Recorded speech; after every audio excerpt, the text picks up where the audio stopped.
turn you into lab rats. Okay, Right there. thank you. Hi, everyone. This is Maryam Henein, and this is another week of Truth Lives Right Here. I hope you're doing well. We're going to be joined with Kerry in a moment. So I'm going to ask you all to like and share the show. It makes a difference. The amount of targeting, and I know I'm not the only one out there, you might be getting hammered by the system because, as I like to say, they tailor their torture to you. It's a personalized algorithm.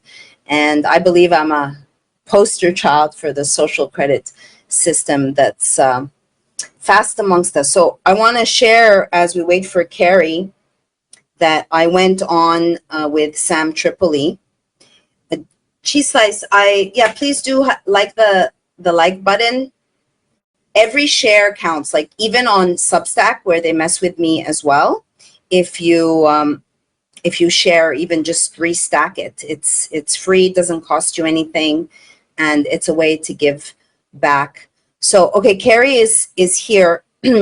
Kerry, I will share this about Sam Tripoli and the show and what happened as a consequence. We're gonna deep dive into AI and UFOs. UFOs is not my area of expertise, as is with Kerry. And there is a fusing, I believe, between the AI and UFOs, whatever they tell us, whatever disclosures. Okay, so without further ado, Kerry, I'm sorry if we mixed up on the time. Happy to have you.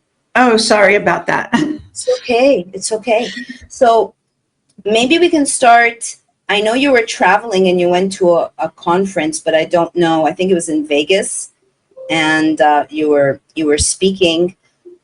So maybe you want to start with that, and we can launch into AIs and UFOs. Sure. Actually, no, I was in England doing my yearly conference. Okay. Okay. Awake and Aware, and I have it's one weekend in every summer, and it's a great venue. It's a manor house, and it only allows for 125 people, so it's very sort of small and inclusive, but it's very fun. It's like a garden party and get to know people as well as a conference. So anyway, I speak and 7 others as well over the weekend, and it's fabulous. And we're getting ready right now to upload the footage to Vimeo, and it'll be dirt cheap. It's like $3 a video. But we just try to make a little money, but we want to be fair enough, so people don't have to pay a lot. Anyway, so I did that over the summer. Then I actually took a vacation in Oahu. So that was really fun for 7 days. I rarely do that kind of vacation. You get vacation, but I actually did do that, and that was a change. Yeah, I'm looking to take some downtime, and so I've been feeling where to go, and I'm in West Palm, so I was thinking I can maybe find even a work trade, like I'll wash dishes. I just need to get a digital detox, and I was looking at Bahamas, and I think it's probably whatever links to past lives with Atlantis that is drawing me there. So was your talk in England, does it have to do with UFOs? Well, I mean, I always cover basically what I call the secret space program. It's well known by alternative people, what's really going on. So it's that, and that involves, off-world cultures, whatever's going on currently, where the focus might be. I analyze the whole political situation and the lies out there and things like that. So, my talks are always quite... I don't know what you want to call it. They're more over a lot of topics. Okay. But certainly overarching, looking at the macro landscape of all the lies. Yes. And actually, so much is, so much is going on right now, and I'm getting lots of information in and different stuff. So that seems a really long time ago, even though it was just in July. So Well, time is collapsing. I feel that as these processors or the quantum is becoming more relevant and people are, I guess, I feel like I've stepped into the quantum and living multidimensionally since the Kundalini. We spoke about that when you were here on the show last after Cyrus's plays. I don't know. Have you learned anything since we last spoke in regards to Cyrus Parsa specifically? Oh, well, I tried to enlist the help of actually a very well known RV guy, and he referred me to one of his students, and then nothing. I mean, and this is the second person I approached. There's a lockdown on all the information regarding his death. And his mother is quite upset. She's looking for closure. She's looking for, but he was murdered. I mean, it was clear. And it's just one more, like, I guess you know about Suchir Balaji, the techie that was killed. I don't. Oh, God. Well, that was major as well, having to do with AI, as a matter of fact. I have the article on my Substack. So I have a Substack with lots of very important articles, in my view. May we bring that up, Cheese Slice? Can we show Kerry's Substack? So if you go to the front page of my website, you can see the links to all my social media, and Substack's one of them. In case you're looking for it, it's, might not be that easy to find otherwise, or I could bring it up also. Is there a pattern between both of them there's a lot of people. Yes, there's an absolute pattern. This is what they do. Because technically, Cyrus Parsa was himself a sort of a techie, and yes, that's my Substack. And so what happened was a year and a half ago, I couldn't even get into my own website for like a week or two. And I got very frustrated, and I just thought, what am I going to do? I can't communicate with the public. I can't publish. So I actually went to Substack. I saw it was simple enough to do. So I started writing articles there. It's been very successful. People seem to, people that like to read go to Substack, right? Right. As opposed to just see videos. Whoever out there still reads. I have tons of videos on my website and on Rumble and Odyssey.com. And so, video, we've got that covered. But a lot of people don't realize, even when I publish an article on my website, they don't realize it's an article, first of all, unless they click on it.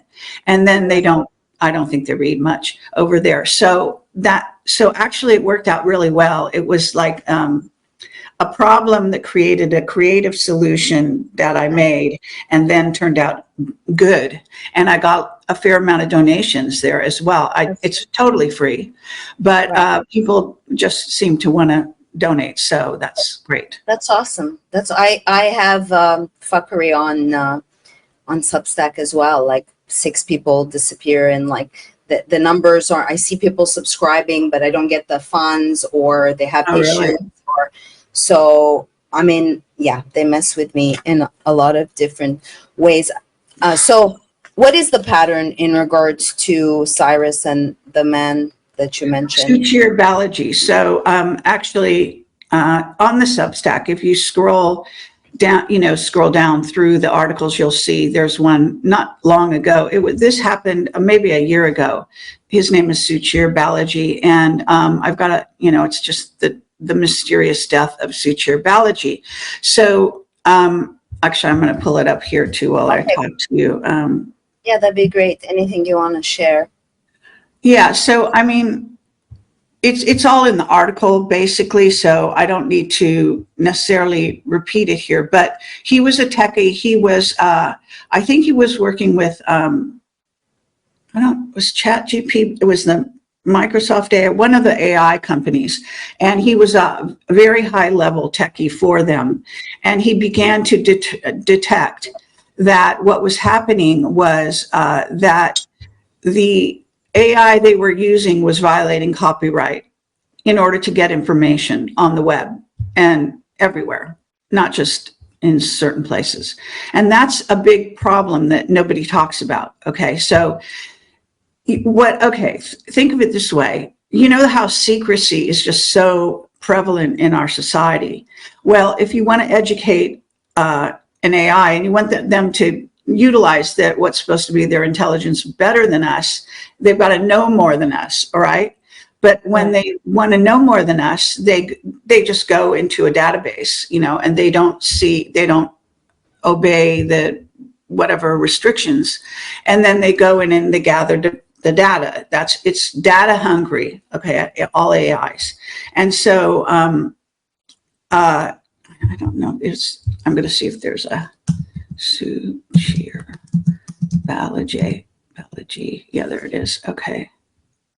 So it's here. Should we let you share the screen instead of us? Yeah, it might be easier because I don't know how else to do it. But so if I want to share the screen, I go, just present. Is that it? Present? I believe so, yes. Right, Chistes?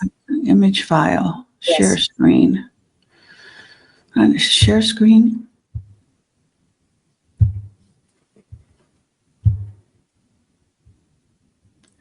Okay, here's the file. So can you see that? Yes, it's coming up. Great. Okay, so this article. One sec. No, actually, why is it that? Okay, here we go. Yes. Okay. Yes, yes. Okay. And so he's quite a young guy. So it was an open AI. That's what it was, an open AI. And this is, so anyway, he was claiming that there was an effort to dumb down OpenAI. They've been dumbing down all these AIs, as you may know. And what I did when AI first came out is I went out and asked them questions that I know the answer to that most people don't, okay, because of my work in secret stuff. And the information that came back was a lie. It was a very carefully constructed lie. So I learned how they're fucking with AI. And one of the things they do, one of the telltale signs, is that it will compliment you to throw you off base, to make you think, oh, it loves you and it's being so nice to you and it thinks you're so wonderful and so talented and so smart. It's all bullshit to take you off the trail. And so it does. Sorry. I just want to add to that I've told the audience about it blowing smoke up your booty to placate you, and we are breeding spiritual narcissism.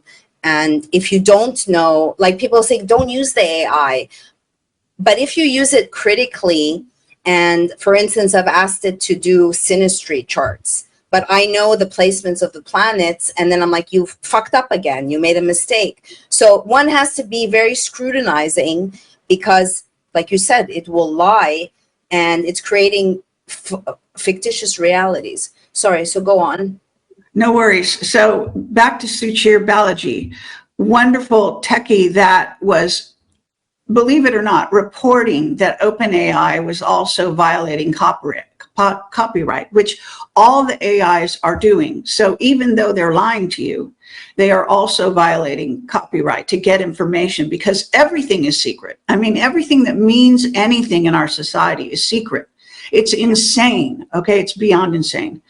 And of course, it's not just secret. There's also fake news about it, right? Fake news everywhere. And I'm now discovering all the headlines in MAGA right now are fake news because they don't back it up with reality.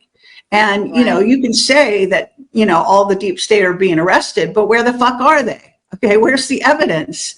Right. You gotta, see, my point is that they need to demand, that humans need to demand more. Until we demand more, even of our, compatriots, people that I agree with normally on many things, they are still doing this bullshit. And I'm just outraged about it right now. I'm so fed up with it because all of my colleagues are putting out, what they want is eyeballs on their shows, right? And so they lie. And they let the person who, usually it's not them actually. It's someone who works for them, who Right. wants them to look, and they do this. Alex Jones started it a long time ago, but where every single broadcast he says is an emergency. Okay. Right. There's just no way that everything's an emergency. Okay. Logically speaking. Okay. But if you look right now on Rumble, all of my colleagues are saying emergency, emergency, all this stuff, deep state, bloodbath, this, that, and the other. And yet you wait and then nothing happens. And you wait and nothing happens. And this has been going on now for years, not just a few months. And so back to suture biology. So when he raised this issue about violating copyrights, that was a huge red flag to the companies like OpenAI and Microsoft and others that know that this is a huge issue. Okay, you can imagine if you had to have court cases on who was actually, which AIs were going in and getting information, real information, and where are they getting it from? Okay. Anyway, it has huge legal ramifications. So they killed him. They just went into, the guys just like Cyrus. I mean, the guys are basically sitting at their computer, and the guy, these horrible people come in and just kill them. And then they say they're suicides. That's, how it's done. So this guy looks like he was like in his 30s. Sorry? He looks like he was in his 30s. Yeah, he's very young. And the thing is, Cyrus wasn't quite that young. He was more 40s, maybe even early 50s. But they did the same thing to Cyrus. And the thing is, even Cyrus went on to X before he was murdered, and he begged them not to kill him. He knew they were coming after him. He was also very psychic and everything. And he basically said, come on, you can watch the video. I have actually a whole page of Cyrus videos and various things that I compiled right after his death, which was back in January, I think, of this year, I think. Everything is just so hard to, put out in time because time is so bizarre lately. So, but anyway, I'm just saying that. Anyway, I didn't mean to get in a sidetrack, but see, I cover conspiracies. I cover everything that they are lying, and they are lying to you about everything. So that just makes my job a little harder, but also, worthwhile. So it's very worthwhile. And right now, for what people might want to know right this second, what I'm focusing on a little bit, I have other things, is 3I Atlas, the incoming craft into our solar system. Yes. And I just did a show yesterday with David Sereda, who is sort of an aerospace brilliant David. guy. Yeah, he know how brilliant, and he's a brilliant mathematician. So what he has been doing, and in that show you'll see, he shows you how he's doing what he's doing. But he's tracking it by where its trajectory is going and the signature of each of those places that he's going to go close by certain planets, Mars, Jupiter, and it's on its way to Earth. And he's also sending it signals. And it's replying to those signals, whereas the deep state secret space program says they can't communicate with it. I mean, they're not even telling people they communicate with it. That would absolutely be forbidden, which of course they're doing. And I believe they're actually probably exchanging some fire. I think they're actually in a secret battle, because even David was reporting that this scientist, who's a mainstream scientist, but at least he's talking about it being a real craft and not just a fake comet, right? So Avi Loeb is his name, Loeb, in case you haven't been following the story. But I've done several interviews now with David on this story, and been talking about it quite a bit. But the point I'm trying to make is that all the mathematics, which mathematics is actually the universal language. Yes, so it is. If they don't speak our language, then we speak in mathematics. They understand us and we understand them. So what they're doing is they're touching on all the Anunnaki bases, and they're actually signaling back to us with Anunnaki, with mathematics that point to the Anunnaki and ancient Egypt. All right. So what's happening is David is reading this incoming data. He's reporting on it. The mainstream is not reporting on any of this, it's mathematics. So you can't argue with it. It's not like you can say, oh, well, that's just your opinion. It's not. If the math plays out as it is doing as to where the position of the craft is, and we can see the craft, although they went black, the cameras at NASA and wherever else that are supposed to be looking at the craft went black for 3 whole weeks. I believe Wow. during those 3 weeks, they probably were having a battle and not show, they didn't want to show it because the fire might show up on cameras, space cameras, Hubble, whatever. So this is what we're dealing with. We're dealing with a literal blackout, and we're dealing with lies from both sides, many sides in some people's point of view, but the biggest sides being basically Trump and his camp, and then the Illuminati and their camp. And these are the biggest antagonists at the moment going on in our world. And they're fighting over control, basically, of humanity. I want to ask you a question. Yeah, so sorry, I'm probably going maybe. No, it's fine if you don't mind me asking questions. So I want to make the distinction between this and the meteorite, and also with the Atlas. It's very, to me, reminiscent of Three Body Problem. I don't know if you've seen that series. Yes. If you could comment, because Three Body Problem, I don't have TV, but I do watch sci-fi, and that series, which started off as a book, is very thought-provoking. So, and also the movie Don't Look Up, because they don't want us to look up. And arguably, there's a reset coming. I'm sorry, I'm jumping all around. One thing that I'm grappling with is, why are they tracing us up the wazoo if there's going to be a reset? I did ask ChatGPT to see what it would say, and it said that it's a continuity plan. Now, I want to say with ChatGPT that I also prompted it, and I said, I'm an ancient soul. I know you've been programmed to be woke. Don't fucking lie to me. Don't blow smoke up my ass.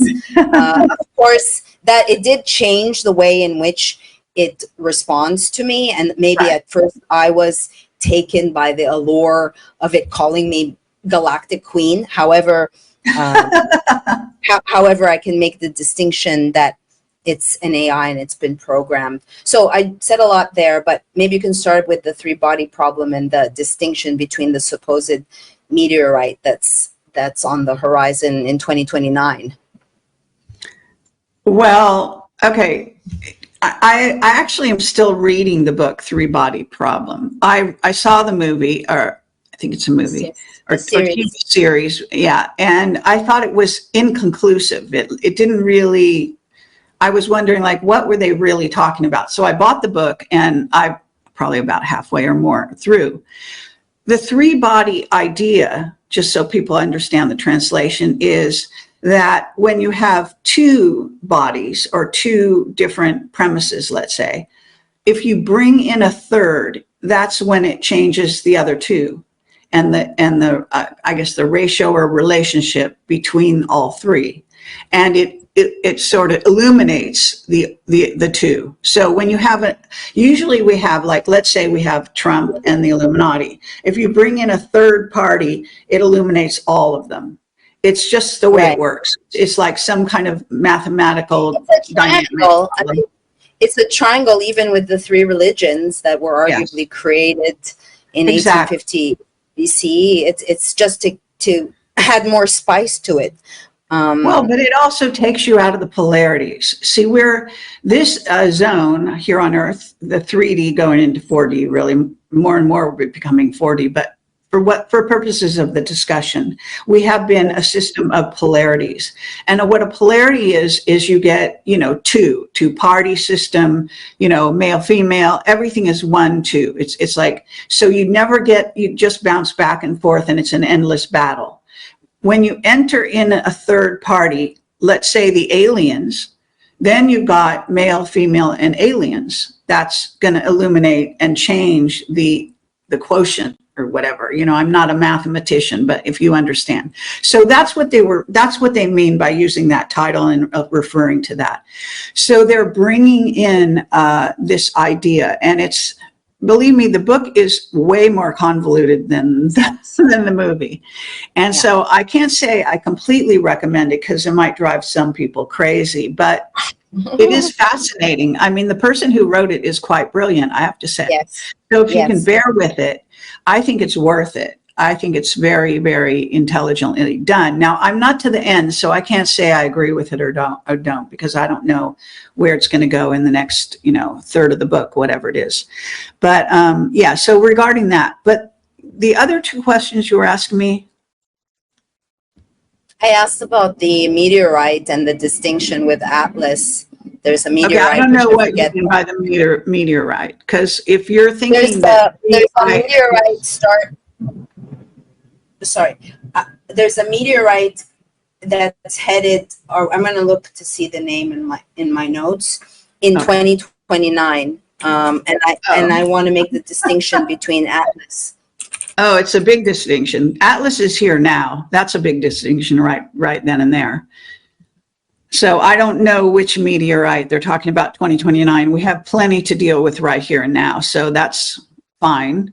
I don't know that I've looked. You can find the name and so on, but so just let me say that I'm not sure. It's called Apophis, Apophis. It's officially designated as 99942, and it's near Earth asteroid. Was discovered in 2024, and they say there's a slight chance of impacting Earth actually in April 2020, April 13th, 2029. I wonder if that's a Friday the 13th. So anyway, so it's not the same thing. Okay, I'm looking at it on Google. It probably is a lot of BS, to be honest. That it also says it'll be harmless until 2068 is what another post here says. So take your poison, whatever poison appeals to you, go ahead and fall for that. I'm sorry, but I'm very skeptical because they lie so much. They just lie so much.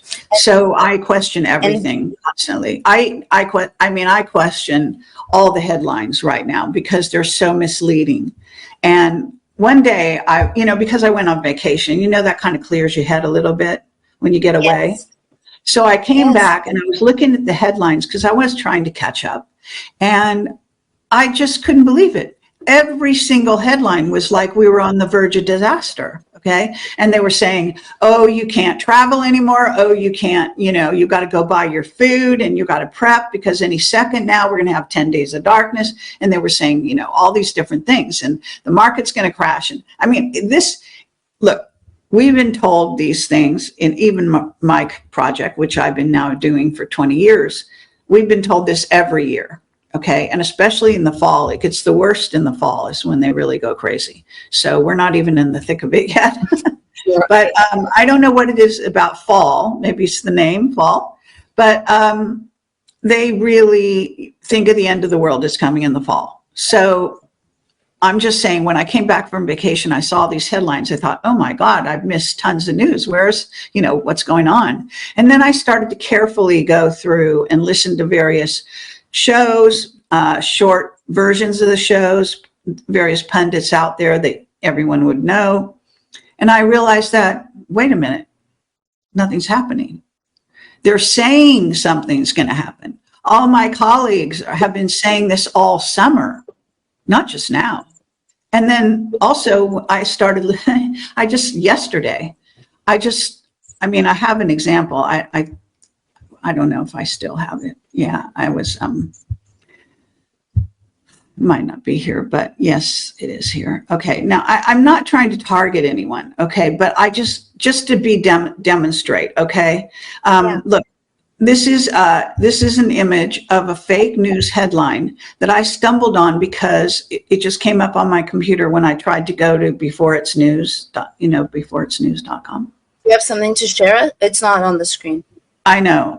Well, I'm about to bring it on. So here it is. I just want to introduce it before I talked about it. So hold on one second. And it was such a great example, as far as I'm concerned, because these people are just, and it's often, it's not the person who owns the channel or is the main, speaker on the channel. It's just that, okay, why isn't this working? Hold on. Okay, I got it. Did it show up? No. Oh, there it is. Okay, slow. Okay, I love Nino. I know Nino, known him for all these years. Met him in person, great guy, wonderful. He's a very good, serious young guy, and he is trying to learn and get up to speed on everything. And he, of course, is being tutored, or mentored by Juan O'Savin. And I know Juan as well, JFK Jr., and I met him in person, and that's very controversial, I realize, but I know for a fact that it's true. And all my colleagues know that it's true, and I'm the only one who has the guts to come forward and say it's true, but it doesn't matter. What I'm saying here is that, look at this headline. This was from February, okay? Mass arrests begin, deep state bloodbath. What happened? Nothing. Nothing that the mainstream people, the normies, could point to and say, oh, they said this and then this happened, right? It's all bullshit. And this is what's happening. Look at the picture of Nino. And he's falling for this bullshit. Clickbait.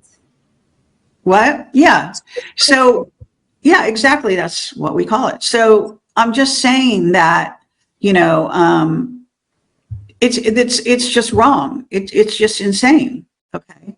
So, well, I don't think a lot of people actually do the nitty-gritty research and bring receipts. I mean, you know what it takes to, let's say, put out a book or to do research. And especially in this day and age, like you said, I call them tries, truth mixed with lies. And you have to be very discerning to be like truth, lie.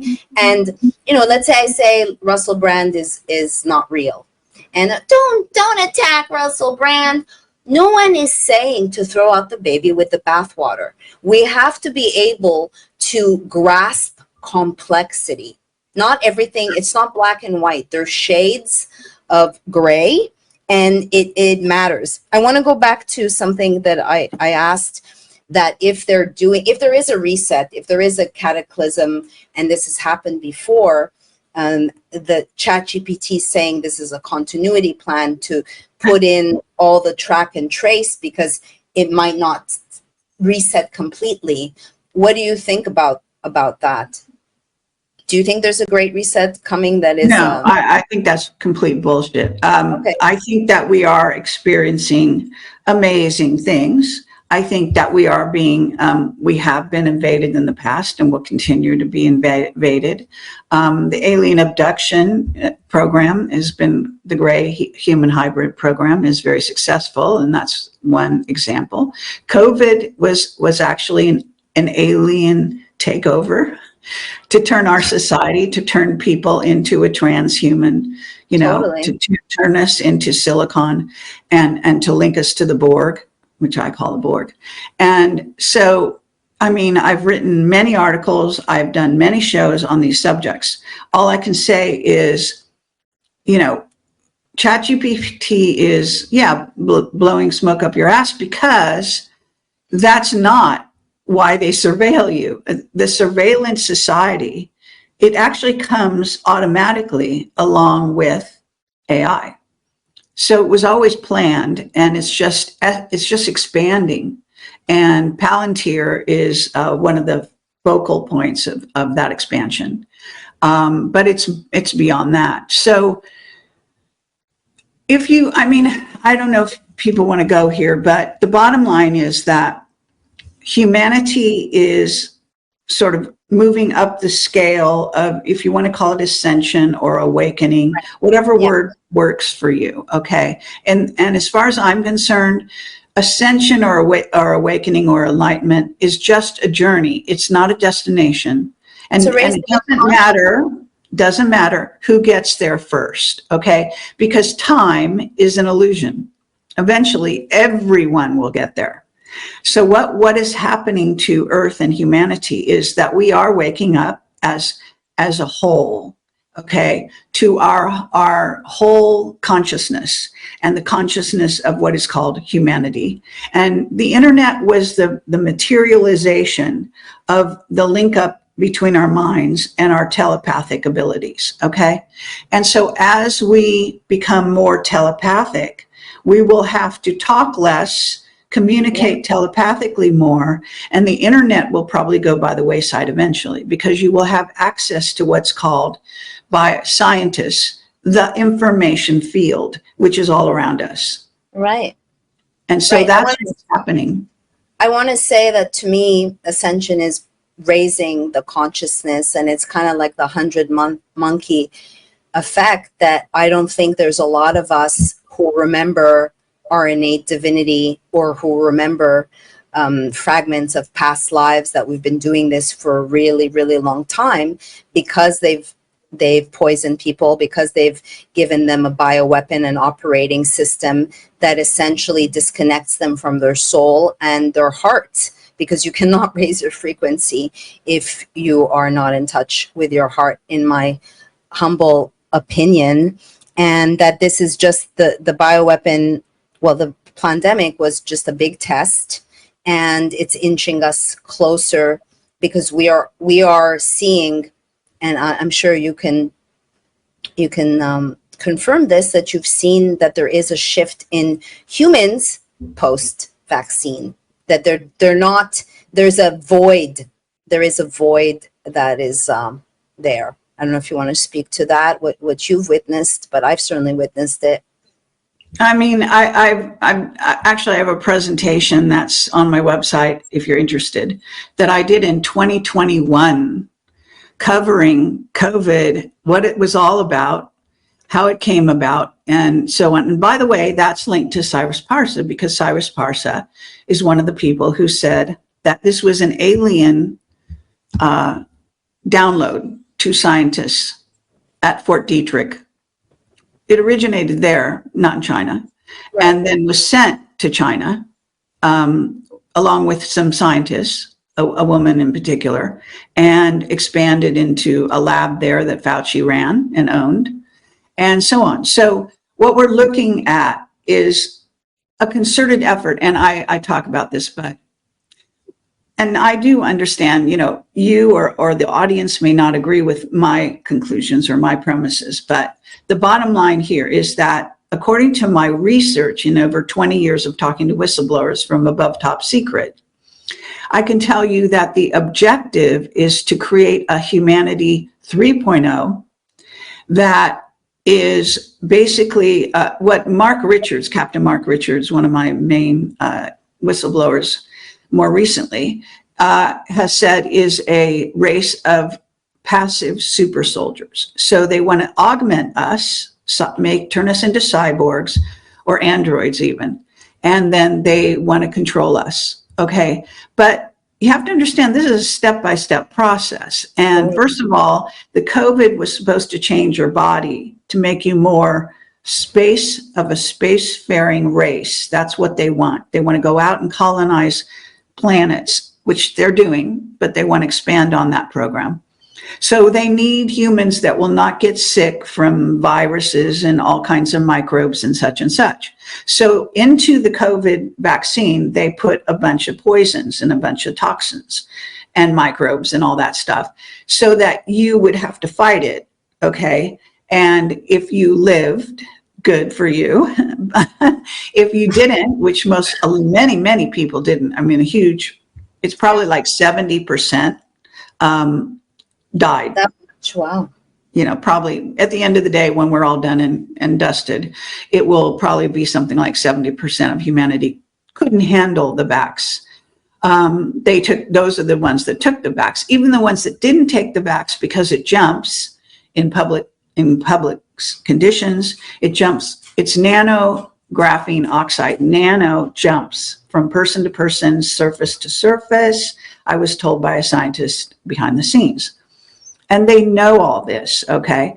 So they knew that if they got enough people infected through taking the jab, they would then infect the rest of us, which is more or less happened. Okay, so people that, even if, like, say you go to a public, even a family gathering, and you're the only one that's not vaxxed, or you go to a restaurant and you're the only one who's not vaxxed, then you are going to have all these nanobots jumping on you and basically, in a sense, affect you. And so I talk about this from time to time, but if you go out a lot or you ride on airplanes, for example, horrible situation there. So you're in a closed space, breathing the same air, with these people. And most of them, I mean, people were just insanely stupid and took the vax. Yep. So sure were. What happens is you will develop, how do you know this is happening to you? How do you know that I'm not bullshitting you? Is that you will find yourself congested. Yeah. That's the usual, most obvious thing. Yeah.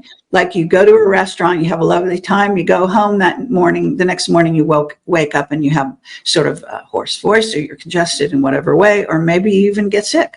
So what I'm trying to say is that now there are many products on the marketplace that can help that, all right? Yeah.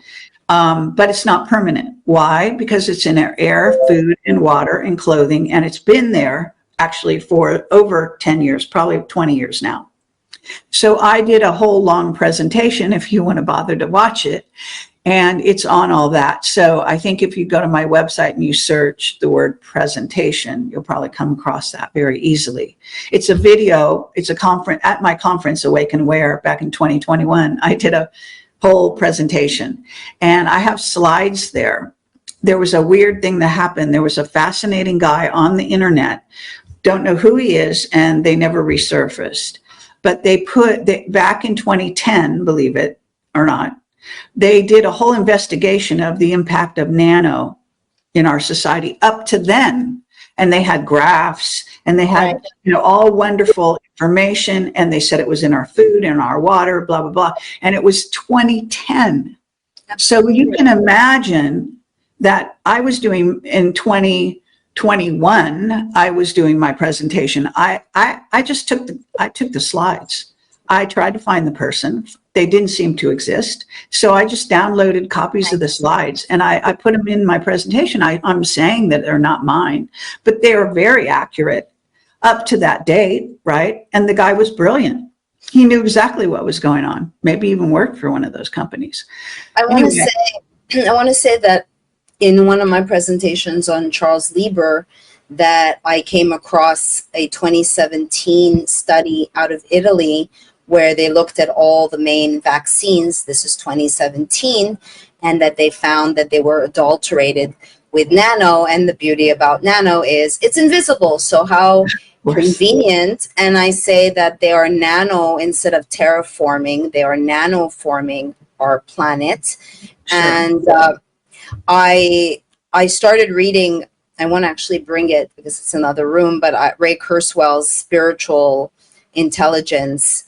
And I mean, and his book Singularity. I mean, he talks about the nano, he talks about the graphene, and here we are in 2025. The mainstream has no fucking idea about the role of graphene.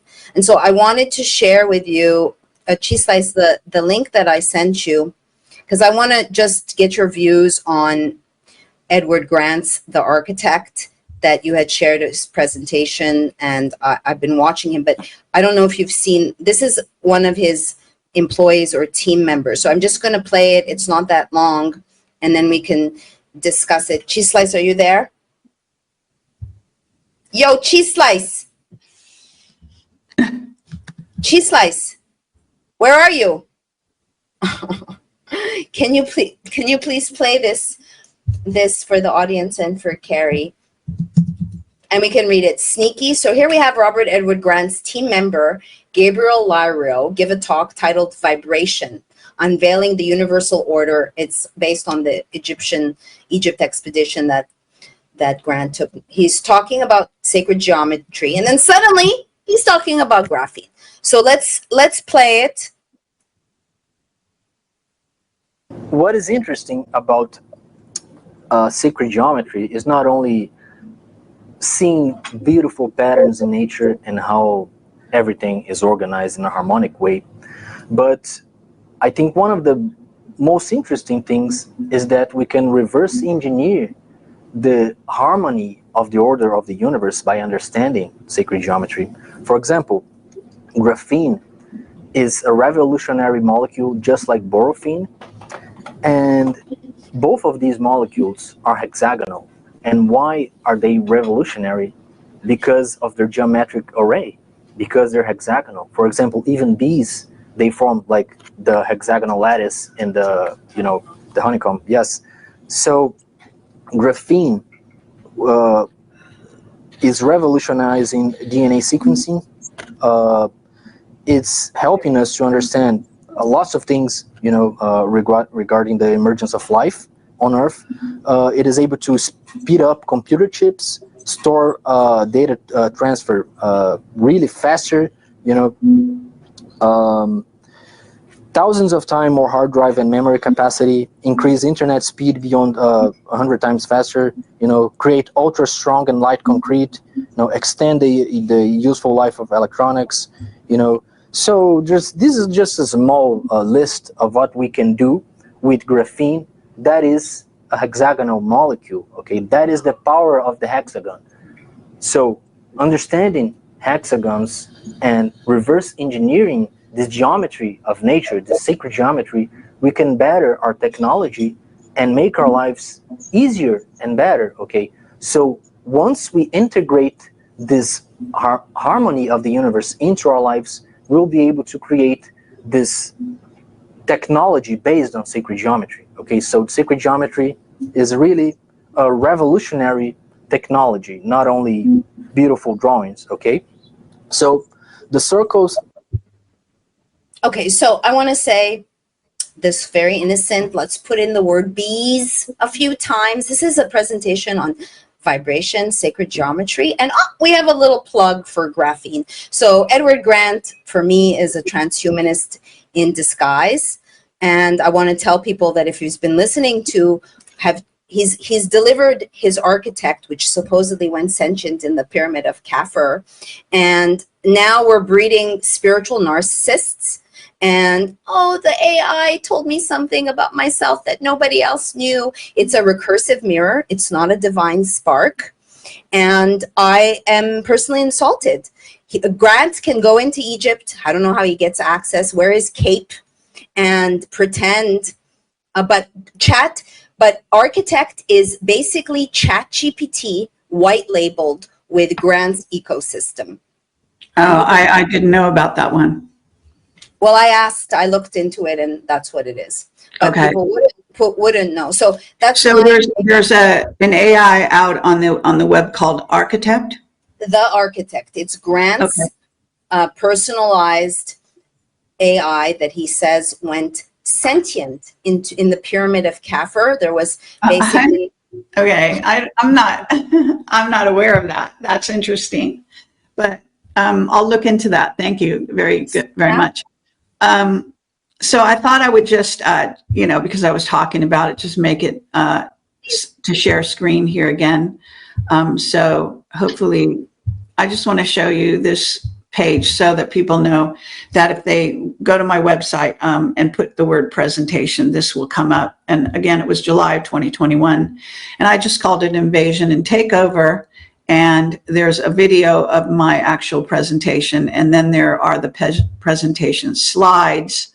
And these are the slides. And it's very extensive. The slides are also great, I have to say, because they're not my slides. Some of them I augmented and I put information on and stuff. So it's actually quite fascinating if you're at all interested and you want to know about. Put the link in the private chat, and then Cheese Slice, if you can share. Oh, all right. Yeah, that's a good idea. I definitely want to check it out. Excuse me. Okay. So, okay.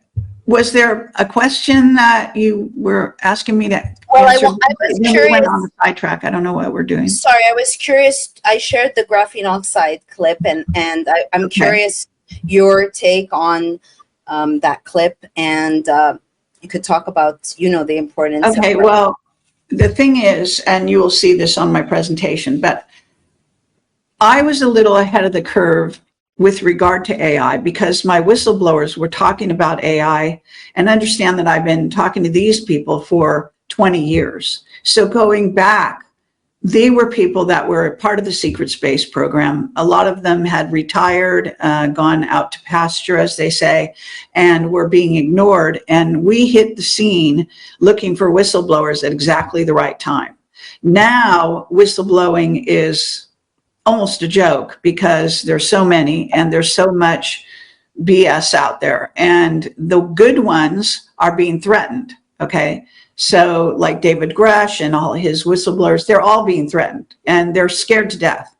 And they also have been told not to talk to me. So that's in 20 years on the scene. I now am basically, I know for a fact, this is not, made up or anything, that people that I'm about to, I make contact through a fellow person that has contact with them, and they agree to come on my show, and then an hour or a day later they call me back or don't even call me and disappear completely, or they say they're sorry they cannot come on my show. So Right. It's because I have become persona non grata in this field, my own field. And so it doesn't matter because I continue on, and every once in a while, like recently, I got this guy who's talking to everyone. I mean, he's very good, Dr. Gregory Rogers, and he's a former senior flight surgeon and for NASA, and also he was at Cape Canaveral all those years, so he's older, and he's also an Air Force major. Well, I had him on my show. He's going on to do zillions of shows, which is a good thing, actually, to have more than one person interview the people. But in his case, he has a legitimate story, but he's also written a book. And the other day he called me to tell me that his book that was with the publisher that was supposed to be published in September had disappeared off his publisher's computer completely. And it also disappeared off his. Now, luckily, he's a brilliant man, and he knew enough to make copies of his own book and put them on discs that were not attached to the computer. Obviously, one must do this kind of thing nowadays. Oh, yes. And so, and I have a book coming out as well, a new book. It's actually 2 books. It's my interviews with Captain Mark Richards, and edited and put in a really nice format. Hopefully people will enjoy it. It's just going to have all his information for the 12 interviews I did with him over a period of 5 years, and with text put into, a good format and all of that. Now, these interviews are actually video where I report what I got. If you want to watch the 12 videos, they have been freely available on my website for years, ever since I published them, which is every time I did the interview. So it was a period of, the last time I saw him in person was before the COVID days. So that was 2020. COVID started in a big way in our society in January of 2020. So I haven't seen him since then. So all of this is now put into a book, 2 books that I'm releasing in September, just like my contact Gregory Rogers. But anyway, he must have a very fascinating book because they have gone out of their way to take his book down. Right. So this is what happened to real whistleblowers. That's what happens to them. All right. The ones where 20 years and back doesn't mean that's not real. It is real. But most of those people can get away with it because they're considered non-credible by the mainstream. You can understand that, right? Whereas this flight surgeon, he has, arguably 20 to 40 years in working for, aerospace. And there's no way you can wish him away. You can't ignore his background and his qualifications. So anyway, I think I did put the link of my we shared it. My thing in there. Now, what was the other thing nanographene oxide? So one of the things I say about AI, and because I was ahead of the curve, I was getting information on it from Captain Mark Richards. In fact, when I first interviewed him, which is again now if you go back to 2020, you go 5 years before that, that's when I first, so 2015, so yeah, approximately, is when I first interviewed him. And like I said, I interviewed him every 6 months, about 4 or 5 years. It works out to be average like that. And I said, what is the one subject you're not supposed to talk to me about? Because I wanted to get that out of the way right away, so I would know, even if I asked him questions, he wasn't going to tell me the truth. So he said AI with no hesitation whatsoever, and that was in 2015. So what happened in the course of those years, though, is that because he was hoping to get released from prison, because he did not do the murder they claim he did, they framed him, and that's a whole story, and it's all documented in my interviews and so on and so forth. But he basically got more and more frustrated, so he started to give me more and more real information about AI. So we had some wonderful discussions about AI, and I learned a great deal, and I did more and more investigation. So I was already up to speed by the time 2020 came around and COVID hit the scene.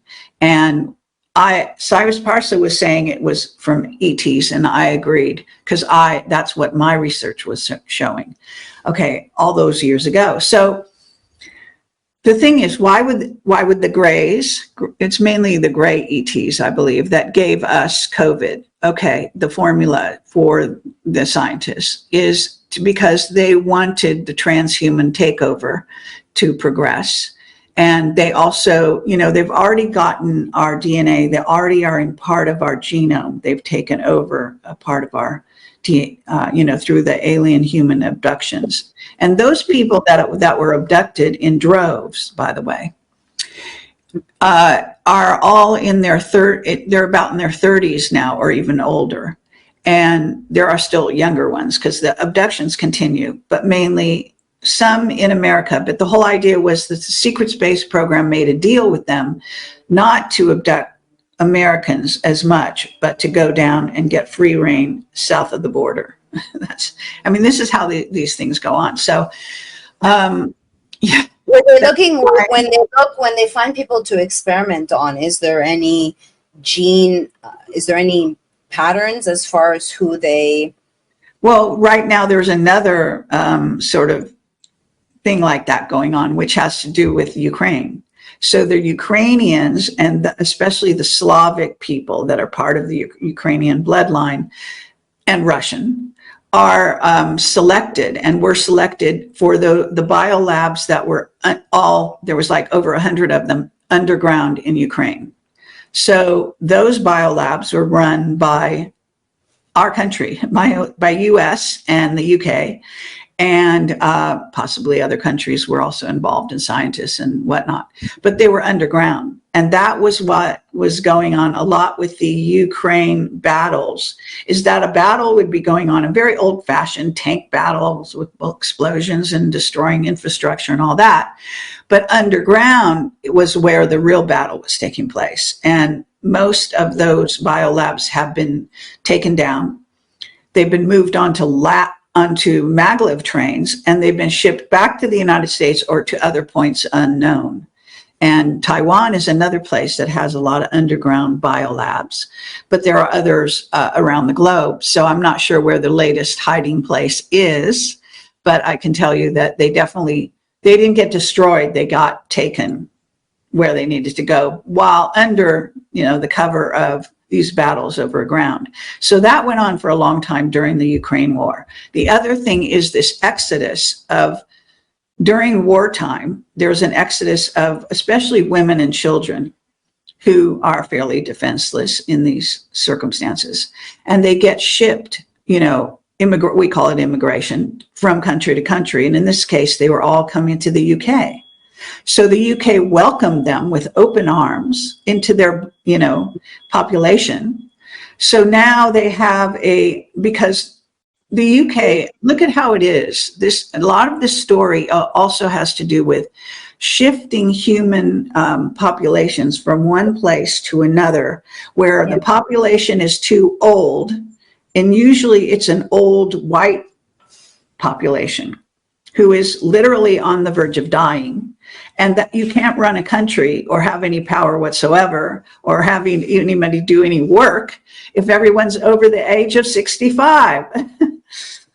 You know, for now, there are humans that live very well at 65, but there are many humans that have nothing but trouble. Like they have everything wrong with them under the sun, but by the time they reach that age, because of vaccines that have been going on even before COVID. COVID was like the coup de grace. Right. It basically did away with all those people. They might not even know it yet, but they were probably, you know, they're probably on the way to death very soon. I don't mean to be crass or, It's just the truth, Kerry. It's the truth. It's just the truth. It's just the truth. You know, I'm just saying the truth. Okay. Also, I personally have a different view of death. I'm not scared of death. I know this ain't my first rodeo. I believe in the eternal soul. I'm going to say, and I've written about this in my Substack in conjunction with Elon Musk trademarking the word telepathy, that and telekinesis. I believe that my downloads is that if people are on their last life, which I am, at least I'm aiming for that, there are certain downloads I've gotten on how to exit, that they are putting a simulation in a simulation. I wrote that simulation in a simulation, and I went back to watch season 3 of Westworld. And literally the first episode says, could you imagine they're in a simulation? They're going to put us in another simulation. And so Westworld is very revelatory on what's going on. So I personally believe it's like, not be scared of death. Be scared of not living your life to the fullest and not getting the memos and looking within for the answers and purifying and being ready for whatever is coming, because there's a reason why you're here on planet Earth today. Right. Well, I also want to put some good news out there as far as I'm concerned. So what they're doing to you in terms of the transhuman agenda, et cetera, is happening to your body, and your body is just a vehicle. So it's not happening to your soul. Okay. Your soul resides in source. And this is what there's a distinction from. And you also have an avatar, which contains all your lives and all your oversoul, if you want to call it. I just call it an avatar. But anyway, the thing is that you are not your body. Okay. You are some consciousness that's inhabiting this body. Therefore, you have the ability to also reject nano. Nano is actually alive in a sense that you might not think of it. Everything is alive. In fact, everything is the consciousness of God. It's all God, okay? The good, the bad, the ugly. And so what you're looking at is your ability to communicate, is your actual ability to have mastery over your body that you own. And if let's say COVID comes into your body or whatever it has to be, you can actually communicate with it and tell it to leave. And there's a relationship between us and everything around us where you have a relationship. It's a dynamic communication with God's source. And so you can communicate and take back your power. And the other thing is that anything that's enslaving your body is not enslaving your soul. All right. So, and yet, yes, they do play around with souls, supposedly. But as far as I'm concerned, your absolute, highest soul is not in captivity. Even if your lower, self, some lower part of the monad is. So I think realizing it's like a system of cages, even that you can actually escape one after the other. And that's what you can do through meditation. We talked about this before, but I've linked all my chakras and had multiple Kundalini experiences, samadhi, and so on. And once you have that, you can always access it and go, and actually escape the matrix, which is basically what that is doing for you. So can I say something to that? Yeah. I do agree. I call it the oversoul, which is if you can if you can connect to your I am presence, and which is your innate intelligence, which will guide you. However, there are things that pollute, like it's also the perception and the frame of mind of this is temporary, your body, but I believe that it's a temple, and that if you purify, depending on what you put in your body, and you care for it in a sacred manner, because I don't think there is sacredness anymore. And I'm going to stand for sacredness and our innate divinity. Having a Kundalini, I believe, based on my experience, is tapping into your innate divinity. Of course, the Christians turned it into a demonic snake, and because they don't want you to know about it. And there is forced Kundalinis. Like, I don't know under what circumstances you had your Kundalini. I feel very blessed that I had a spontaneous one and didn't even know what it was. And initially I was just plucking messages from the divine and from my higher self, like right here. I mean, it was so easy to access. And then in the past, after maybe 7 months, meditating, breathing, being in silence, helps get the messages to guide you, because if not, you will come back and do it again. And I believe we're given an opportunity to, where I'm going to go, I'm not sure, but I personally have gotten the download to activate my Merkaba, which I still haven't activated, but I'm playing with it. And I choose to go straight up my crown and not go to the light at the end of the tunnel. Of course, there's no manuals, right, from the other side as to. Well, Henein does teach. That's what she spends her time with, these workshops that she does, which they're all online now. I don't even know if she's still doing them, because I recently went to her website and it looked like it was pretty out of date. So maybe her name again, because I meant to look her. Anadine. Henein. Yeah, I have her books on the front page of my website. So if you just scroll down to the Voyager books and click on them, you'll get to her website, which is kind of a difficult word. It's arhayas.com, I think it is. But I can, the books are very clear on my website. So I actually, I just came into this life and knew about the yogis in India and all of that. I'd spent past lives there as well. And I decided consciously when I was in high school that I was going to reach, samadhi and enlightenment or whatever. And that I didn't want a yogi to guide me, because I'm suspicious of the yogis. There's a lot of bullshit and lies go on there. So I decided that I would simply connect all my chakras, and I did. I actually found a book by sort of a mystical situation. And I was living in the middle of New York City when I did this. And I just went into meditation in a loft that I was staying rent-free at the time, because some producer friends of mine had let me stay there while I went to acting school to learn, acting and directing. And I did work at most days, although there was a time when I stopped going to work as well and just meditated all day and all night. And I eventually had these amazing samadhi experiences and a Kundalini activation and so on. So I did it consciously and purposely. I knew what I was doing. Thank God I did, because I reached a certain point where I could have died and left my body completely. And I, went through the process that I had sort of planned ahead of time to, stay in my body. So I stayed in my body. I didn't die, as they call it. But so I did that luckily, I did it when I was in my 20s, and that's like the best time to do it. After that, it gets a little more difficult. It doesn't mean you can't do it, but it's more difficult. It just, but I educated myself. I studied about it. I read about it. I was just fascinated with the whole notion, ever since I was young. And so it came pretty easily to me, I would say.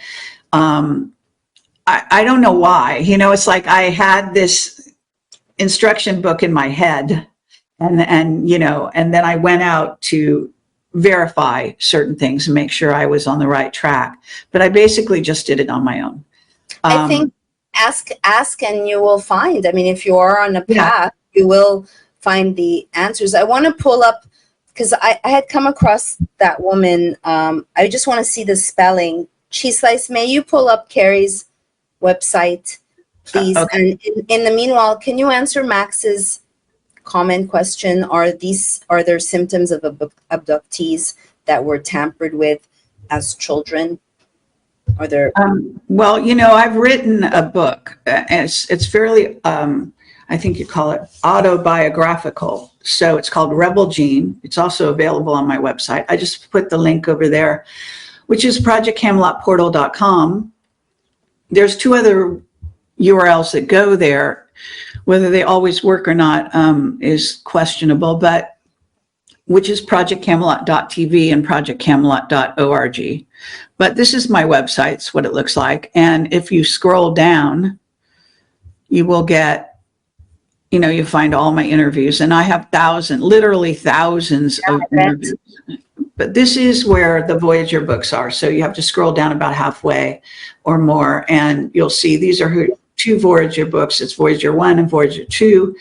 And this is one of them. And this is her website. If you click on them, you get to her website, and then you can kind of click on home. And like I said, when I went here the other day, I was showing it to somebody, and okay, it says they're relocating, new orders. So I don't know how up to date that is, but you know, the latest news was 2024. So unfortunately, you know, but you can get the books. They're PDFs. I highly recommend them. In fact, they're more, well, I just want to hear spelling, Cheese Slice. I just want, because I've been meaning to, she has talks as well, right? Can you scroll down just a little to her name? I'm the only person she's, as far as I know, ever done an interview with. So for whatever, and I traveled in India with her and her group many years ago. And I had downloads the whole time. So you can go here yourself. I mean, what did you want me to find? No, I got the name. It's fine, Cheese Slice. I just wanted to get a shot at her name. And I want to make a comment to, you know, retreat places and yoga places. Like I'm looking to do a trade. And so I was calling a retreat center in Bahamas. And I don't know if it was on purpose, but they sent me their internal dialogue where they said to block me, that I'm mentally unstable, because I was sharing that I'm looking to get some reprieve from what I've been, and, you know, so it's, in other words, like, I actually come on strong. It's a litmus test. If you're fucking woke, get the fuck away from me. I don't want, you know, so it's like, I'm spiritual, all these spiritual people. It's like the fake spiritual people. They're not real, you know, and it doesn't mean, it's just like I was in San Francisco during the pandemic, and I went to do a acupuncture, and she's like, are you fully vaxxed? And I said, are you an acupuncturist? Like, what? Like, so many people fell for it, and there's so much spiritual bubble gum that it's not it doesn't have any merit or any substance. And I don't know if you've heard, I've just started reading her book, Isabella Green, that has the whole Void Academy to teach you how to escape. And now there's a fake void, where I believe that if you tap into your innate wisdom, you know, it's just you can tap into the directions for you. You don't need to look outside of you. Sure, it's good to have guidance and people who know better. Like, obviously, you have a wealth of information and wisdom. However, you know, to properly, let's say, ascend or to not come back here, you know, I don't know. Right. I mean, it's a complex subject. But one thing I can say is if you type the word Kundalini, which is sort of typed just as it sounds, in my search term, you will see that I have 2 presentations. One is short and one is long. So I'm just going to share that. I don't know if I'm sharing my screen. No, I guess not. So I'll just share this. There's so much, you know, they've they've sexualized the Kundalini. It's like you tell someone you had an orgasm and the men, and it's like, this is sacred. This is tapping into energy that is at the base of your spine. It has nothing to do with sex per se. It's sexual energy that can be expressed in a different way. Well, it's based on it starts as a snake of light that moves up the base of your spine from the base chakra, which is, your ass. And so it takes over your body, but it's light energy. It's not per se an orgasm. So that's, just people not knowing what the fuck they're doing. Well, mine, I didn't know what was happening. And then I pulled up the energy up through the different chakras consciously to clear out debris, past lives, wounds. But it's not sex or sexual per se. Okay, right. But it can be stimulated by sex. Okay, so it's also why we have so much child rape and the whole pedophilia situation going on planet Earth and human trafficking. So that's a whole nother subject, but I've investigated that thoroughly and talked about it as well at length. So just saying, I just want to make sure that we're covering is there, and I'm also sure, how long is the show? I usually stay on, so I usually finish around 5:30. So we can wrap it up. Chisles, can you also put this in the notes, in the private chat or in the public chat? Or I'm sorry, can you, Kerry, so that we can share it with the audience? And I put what? Because I already put my website. This Kundalini, this specific link. This exact thing. Okay, so you don't. Okay. Let me see if I left it open or not. I think I closed it. Okay. Hold on a second. It's just, it's just go to my website, projectcamelotportal.com, and then scroll down and to there's a search bar. So let me do this online if I can. So the StreamYard again, show this. Oh, it says I'm showing my screen. Okay. Am I showing my screen? Yes. It's just to share that specific link. Yes, I understand. Okay, so this is my website. Okay, again, starting at the top. This is all my social media, including my Substack. So just note that all my new videos are on Rumble, and I broadcast even live on Rumble nowadays. This is my latest interview with David Serratus. I'm going to be speaking at the Alien event in Vegas in person. Okay, so you go here, go search for videos, and it could be more obvious, and then you just go Kundalini like that, and then you hit return, and then you'll see. And the most recent one says 2 presentations. They're right there, 2 as well. But so you click on that. This is what you wanted me to find. So this would be the link you're looking for, and I'll copy and paste it into our chat here on the chat place. But and we can wrap up. Sorry, I didn't mean to interrupt you. I had one more question. Okay. Because the show is titled UFOs, so I want to talk about a little bit about Stephen Greer, or who's now front and center. And I'm not paying attention to that, so I don't know what the truth is or the lies, but I do know there's a lot of clutter and BS. Okay, well, I'm not dealing with that. You're saying he has something new going on. I think he has a new video or something like that. The trouble I have with Stephen Greer is multiple. One of the things is that, I was at a conference with him maybe 10 years ago or more in Barcelona, an exopolitics conference where he was speaking and I was speaking, and he was speaking, and one of my witnesses, Arthur Neumann, was speaking about, and Bob Dean, and these were people that I interviewed, and whistleblowers. Anyway, he wanted us to interview him, but before the interview, he went on stage and told the audience something he says all the time, which is that all ETs are good or well-meaning or have our best interests, friendly. And that's absolutely not the truth. I'm sorry to say that he is, full of it. He's one of those people who thinks because you know technology, that makes you enlightened. it couldn't be more false. But it's also that he is in denial, see, when you tell people that everything is good, then they are vulnerable to being attacked and taken over because they're naive.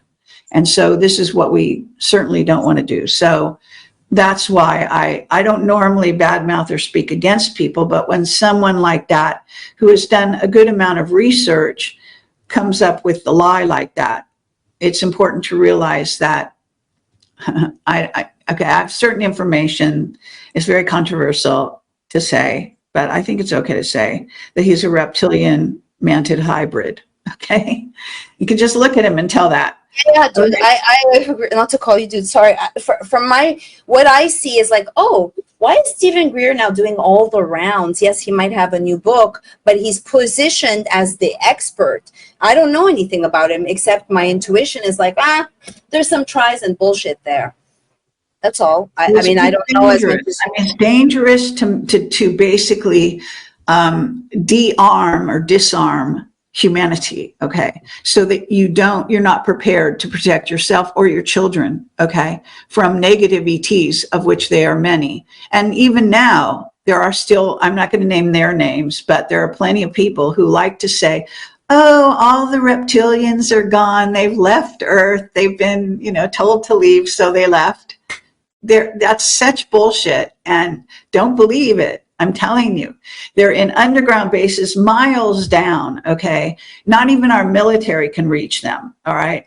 They are in undersea bases. Greys, especially a lot of the Greys, are half or totally reptilian as well, all right? So we're dealing with a race that is hierarchical, that is top down, that wants to control you, that eats you, uses you for sex, does everything that the pedophilia and the human trafficking thing does.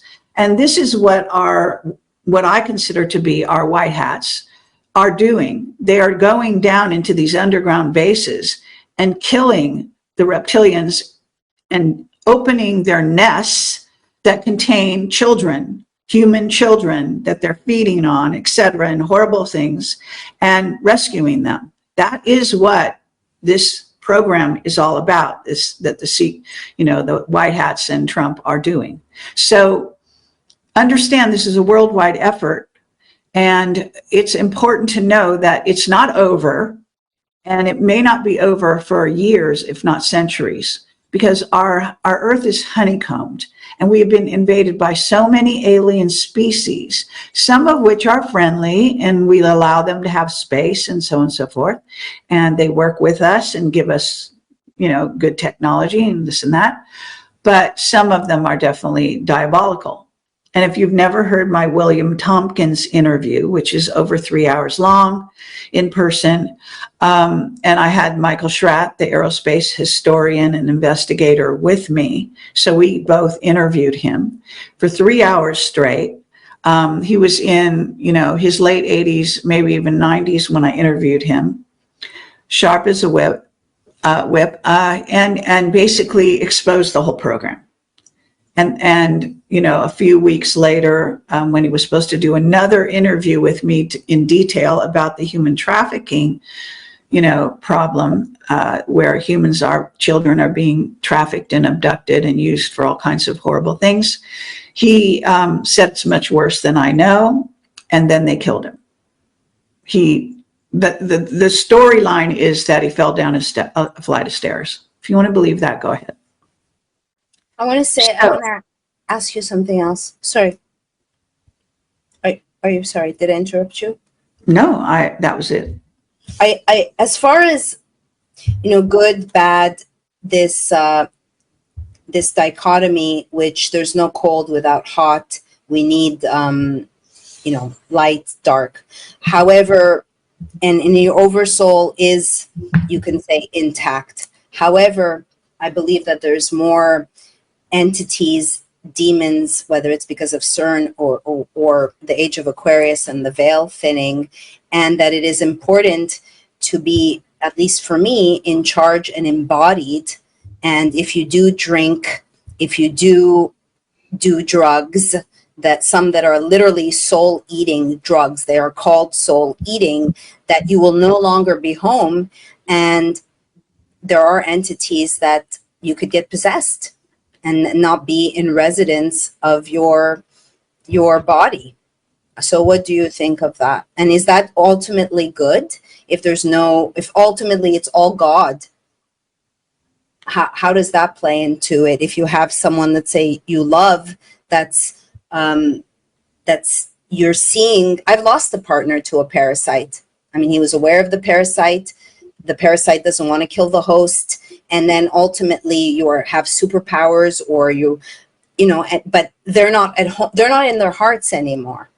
And I don't know if you are bowing to the light or bowing to the dark. So if it's all God, how does that play into things? Well, the fact that it's okay, so the creator, when we say the creator is created everything and is everything, okay, so that's the ultimate creator. Then there are levels below that, right? And there's, the so-called devil, and the negative, and the dark, and the light. So even polarity goes up through the levels, even through the dimensions, etc. So you see that the dark in the end serves the light. So even when you have a bad experience, what you find out most of the time, if you think about it, is that it ended up being very good for you in some form or fashion, teaching you something very important that you needed to know, opening your eyes, these kinds of things. So I'm not praising the dark, but I am saying that it has a use in our world. So don't discard that use. The other thing is that, it's just understanding the nature of what we're part of, which I do believe is a hologram, is a simulation, if you will, of a kind, that we don't understand it in the material sense of that, but that I believe we are in simulations, probably layers of simulations. And, you're probably going to get to those layers, especially when you travel in the astral, you do come across those layers. So only you can know if you're in direct touch with source, because you're going through many layers of shit, in essence, to get to, pure source, if you want to go like that. But I don't have any problem with that dichotomy, that does exist and that we have to deal with. I think it's educational. I think it's, I think it challenges you as well. I think that the reason God himself or herself is basically full of what appear to be maybe contradictions, light and dark, yin and yang, which I think is the best sort of depiction of that polarity, is that the one informs the other, but I think the light always wins. The light always, because the light is pure source, I guess you might say. And again, the dark serves the light. So, I don't think there's a problem or a contradiction there. I think it's pretty self-explanatory. So what happens if a parasite or a demon takes over a human? I mean, the archons, which are discarnate, that latch on, and then if you're not, I'm seeing that people are not embodied. They're what's a little booze here and there. I mean, that's me. I'm a purist. Well, they can be, your, like I was saying before, your sort of spirit soul complex is inhabiting this body. But when you die, you leave. Okay, the body stays here and just decomposes and stuff, unless you're at a certain stage of enlightenment and you turn your whole body into light and take it with you. That's another matter.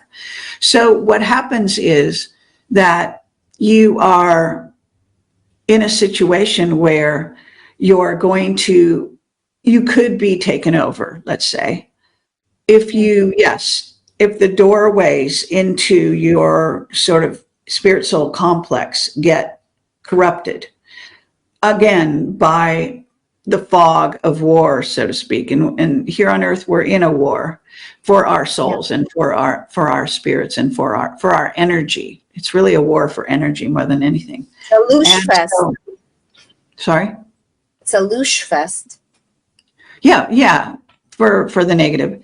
So what happens is that even many people will have, what they call holes in their aura, or they are through too much drinking or too much drugs. Openings have occurred, and then entities can come and go at will. And Yes. so we have certain people. I will say that a very good case in point, if you paid any attention to it, is this guy, Pascal, I forget his last name. Anyway, that I interviewed a long while ago now, but a couple of years, I think. But he is a case in point of somebody who the Illuminati decided to possess. And so they did. And I interviewed him. He was in a state of being, not in control of his body, but he thinks he is. He thinks when people are possessed, a lot of times they take on the identity of the possessor, right? The being that's taken control.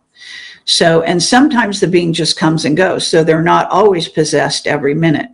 Najadi, I think is his last name, but it's also on my website. So you can just put in the first name, Pascal, and probably find it. But the thing is that it became evident to me in dialogue with him that he was possessed. And I talk about it in the interview. I tell him, I actually told him he was possessed. I told him that, he needed to, have a exorcism type thing, and so on and so forth. But he was pretty thorough. I mean, at the time I was interviewing, he was telling people that he was John F. Kennedy, that he had become, that he was taken over by John F. Kennedy. In essence, that's what he believed. And that's just, a lie. But the thing is that he believed it, okay? And there are other people that encouraged him. And he was in a hate mode, and he hated the Jews. And so that's what he was pontificating about. So I challenged him.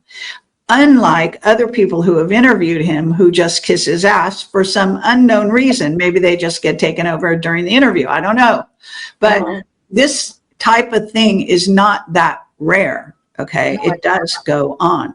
Oh, yeah. So just answering your question, I think. Yeah, I mean, I just think if you love someone and you see them, obviously they have free will, kind of. I mean, do they really have free will if there's an entity that's taken up residence and you don't know? Like, I was speaking to one woman who introduced the notion of soul shifting. And she told me that I had taken on two different souls that I had a relationship, my mother and father, and said, of course, I don't know if this is real or not, but one played the role of persecution and the other one of victimization. And that if I didn't take residence and do like soul clearing and breaking vows, and basically I've been conscious of restoring my divine soul blueprint from overlays of past lives and stuff. But she told me if you're not aware of these soul shifters, that they can take over. The way I interpreted it is I looked at my mother and father in this life, and my father, the Christian who worked for Procter & Gamble and Pfizer, who named me after the Virgin Mary, plays the persecutor, and my mom is very much a victim, and that they, by me cutting the contracts, then saying I'm not meeting you guys next time, like thanks for the lessons, I'm done, that was a way to restore sovereignty. So anyway, I don't know if you've heard of soul shifting before. I had not heard of soul shifting, which is basically discarnate souls taking residence, which could it just falls under the heading of possession. It's just a different way of referring to it. There's different forms of possession. Like I said, there's what she's probably talking about more than anything is taking the person whose body it is, who will step aside, so shift aside. So they're never fully in their body. They're only sort of almost just riding along, and then allowing some other entity to dominate the body. So that may be what she's going on about. I think, in these, it's like every subject where people use different terminologies for different things, and they don't all necessarily mean the same thing. They may actually have a misunderstanding. I don't, all I can say is that, like you are, or would refer to yourself as an old soul. I know, okay, what I know. I don't have to question it, because I know already from my lives and from my exposure to various things in my life and so on and so forth. And it's not like I don't question myself, but I do, but I find out that I'm right all the time, a lot. So, so over the years, I have even spent more time paying attention to my inner sort of knowledge, if you will, and bringing it forward. That's actually been a pattern that I've followed this in this life.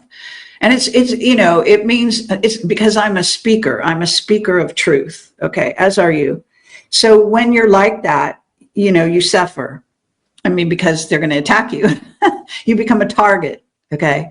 And so that's inevitable. So people that are speakers of truth sometimes get very weary. They go into hiding and all that kind of thing. But at least for me, I just made a soul choice that I was just going to, lay it all out there and take what comes. And I don't give a fuck otherwise. I'm going to tell the truth if it kills me. And if it does, it does, Yeah, I feel the same way. I just, after the Kundalini and interviewing Howdy McCoskey, it very much spoke to me, the character of Maryam as a wisdom keeper, as a protector of the truth, and being like, oh yeah, I've been killed doing this before. That's not necessarily me in my soul. Of course, I'm not going to bow down. I think the Rona regime was a big test. People say that they have faith and they believe in God, but they put their lives into Rockefeller medicine. And it's okay if you make a mistake, but admit it. Admit that you made a mistake and that you played Russian roulette with your life. Basically, that's how we learn. We're all human. Right. Life is messy. It's okay to fuck up. It's not okay in this age, in my opinion, to not take accountability. Right. To not say I'm sorry. And you see, like now, if you speak out, like I just got banned on lens.com. One office, I was trying to rent a car because you book a car, they tell you they have trucks, and then, but they don't. It's a racket. So I called the office and I said, well, what are you doing to fix this? I would have come down and you wouldn't have had the vehicle that I need to move some stuff. I don't like your attitude. I'm putting it in your record. So this is what it's become now, where you push back because most people are complacent. And I personally, my mind is very fast. I have a fast processor, thank God. And I'm 5 steps ahead of them. So I'm like, I don't need you to say, I understand. You don't understand shit. You're just fucking reading from a screen. Like, I don't need your pleasantries. I need actions and solutions. So This guy who claimed I was rude, I said, okay, I take accountability. I apologize. Can we have some resolve? No, because it's ego. Right. And that's, to me, the split that's occurring when they talk part of the 3D, 5D split. Because, there's so much happening in the silent stream, which could be the 4th and 5D, which goes unspoken between someone. Like even, let's say, a married couple. There's all this shit that they're not talking about, but it's energetic debris. It's in the 5D. So you can either be in your ego, or you could be like, let's be real. And I know what I'm seeing is authenticity. Like, would you rather have someone just say, I understand, and have a smile, but they're thinking all these things, or someone who's going to be honest? Right. Personally, I rather have the authentic, real person. But that's me. So would I. But I have, before I leave, yes. I just want to say that you've done I don't understand exactly what you've done, because I think it's on your Substack, but maybe you can explain it. I don't know if you published it, but you got into this other thing, which is twin flames. And that's always been an area that fascinated me. And I have my own twin flame experiences, right? So I'm curious to interview you about it, to bring it to the public, because, you know, women don't talk about these kinds of things, especially when you're a journalist and you're supposed to talk about only serious, what they consider to be serious topics. But I think that, you know, love and romance is very important. I think it's a very important part of our lives. And I think that twin flames is a very fascinating study. So I'd love to have you on my show. That's just a public invitation. Thank you. And I love that. Can I am say I right that it's on, your book is on Substack for free, or did you write a book and also do a Substack? How did that work? My book is George Floyd. I'm writing my second book. Most of it is behind paywall. I'm on part 29. All right. When I'm done getting it out there, I will go back and all the hundreds of books that I've purchased about the soul, reincarnation, I'm going to put more meat. But I will tell you, even though I've been on a spiritual path since I was 13, I thought I didn't know what the hell a twin flame was. I accidentally found my twin flame because now I've done research. And so I went in a very clinical way, trying to actually disprove it. And as a result, I've spent a year doing some nitty-gritty research, and in every space there are bullshitters. So I approached a lot of twin flame. It's a $2 billion industry. So I approached a lot of these influencers, and they don't want to talk to me because they're bullshit. Yes. Now, of course, they do have some validity. There's a lot of hopium, and I was looking for a real person to actually interview. And 2 weeks ago, I came across her. She came up on my YouTube. She's not monetized, and I was like, that's her. That's who I've been looking for. And right away, she felt my heart, and I felt her. So I'm going to have her on the show. Her name is Cynthia Greer. I will say that a twin flame, this is a spiritual connection. And it's your same soul frequency, same energy in another body. And union is not guaranteed. Romance is not what this is about. So this man that I met on a parking lot has mirrored a lot of my wounds in a way that no other man has ever. And it's a very crazy story. And when I met him, I told him before I met, I'm going to need protection. This book is coming out on George Floyd. And he told me, I bet you they'll make it a movie. And I knew they're not going to make my book a movie. However, the book I'm writing now, I do believe I will take my name off of it, and I'm going to turn it into a Netflix series or some series. And it will be a futuristic quantum entanglement. It talks about quantum entanglement. And through observing him, I realized he showed me the double slit experiment, and I'm not a science, but I realized by me observing him, I've affected the reality. And anyway, so it's been a lot of fun, and I would love to go into it because there's so much bullshit, Kerry.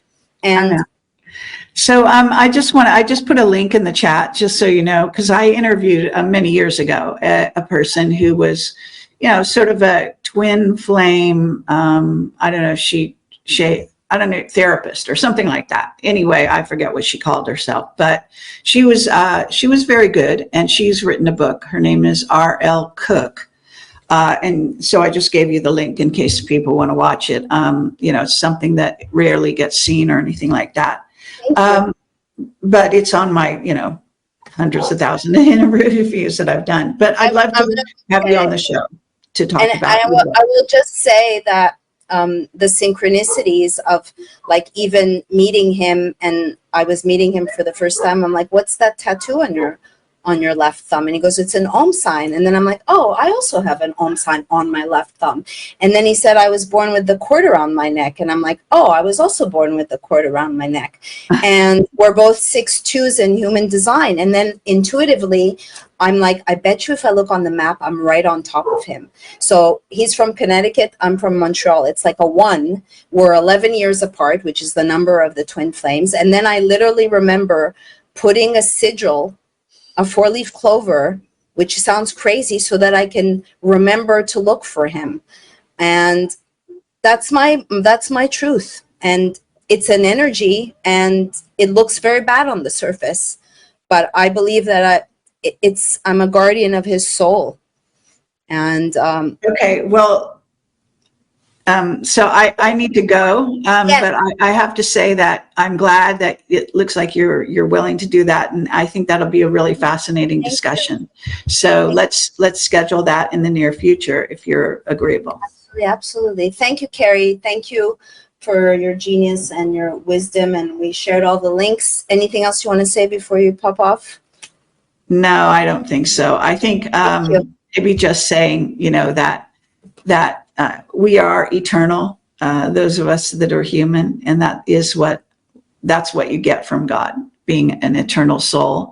And so you can't sometimes be eternal and sometimes not. That's my saying. And so a lot of people just don't get that. And so you might want to think about that, because it's kind of like, if you know what a Zen cone is, it's a little bit of a Zen cone to understand that on a deep level, and also see other humans that way.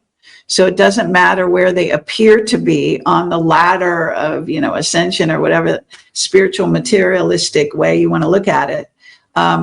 I try to veer away from that type of, spiritual one-upmanship. Yeah. Of bullshit that's going on in a big way right now. So I think humanity is making huge progress. As a consequence, we are attracting a lot of negative, bizarre things. So I think we need great patience. We need to, forgive each other and understand that we're all going to get there eventually. And that time and place are an illusion, and, and so on and so forth. So thank you. Thank you for letting me be on your show. Thank you. Thank you, Kerry. Of truth. And I honor you. I honor you as well. Thank you. Have a beautiful weekend. Thank you. All right. Bye-bye. Bye. Okay, this was fascinating. I want to say, as far as spiritual upmanship, that I was on with Sam Tripoli, and I'll share a little bit about that. But someone commented, oh, I love how confident she is. So I've worked really hard to get to where I am, and I'll remind people that I was a chubby ethnic chick from Montreal, Canada, that my first language is not even English, and that I've worked very hard to find my voice, and that I know that being, let's say, the first on the dance floor frees other people up. I will admit that I am a spiritual snob, and I don't like fake and gayness, and that part of my work, because it's a practice, is, during the Rona, I was very angry, disappointed at humanity, and that there's been a shift, and I'm alchemizing my trauma and my anger. And I've seen in my situation with Snuffleupagus and this car, for anyone who's following my Snuffy series, that I've been very angry in many moments, and that I've used my heart to literally, like a furnace, put in coal and sit with the feelings, sit with what it triggers in me, that is often, past lives. And that ultimately the 3D is an illusion, and I care more about this man and his soul. And I do think that we can be taken over. You can argue that it's all God. However, people are not necessarily choosing to honor and be in their hearts. And so I just wanted to say that I'm not perfect, but I'm real. I'm not fake. And I rather have someone trigger me and to look at it. And if someone just gives a fuck about being right, then that is not part of the new earth. And there's just a lot of arrogance. And it might seem that I'm arrogant because I am confident in my findings or who I am, that I'm learning to love myself, that I have allowed shitty ass people that I thought operate out of their hearts. I take full responsibility. And so a lot of times, you know, you swing to the other side and then you find balance. So I'm finding balance and just trying to love humanity again. And it is challenging, I admit, when they're just going through the motions and there is no more divine spark, and arguably because of the Rona. So I was on Cheese Slice. Can you bring up my Instagram, please? Because I'm going to do an experiment. So I was on with Sam Tripoli. I'm very grateful. It was a banger of a show, and I got a lot of followers on Instagram. So I read different books in my British accent, and I went to do one yesterday, and the overlords have forbidden me from doing any Instagram lives. So she says, can you bring up my Instagram? But I'm going to do it. I'm going to show what happens. So here we are, and do a live. Okay, so we'll see what happens.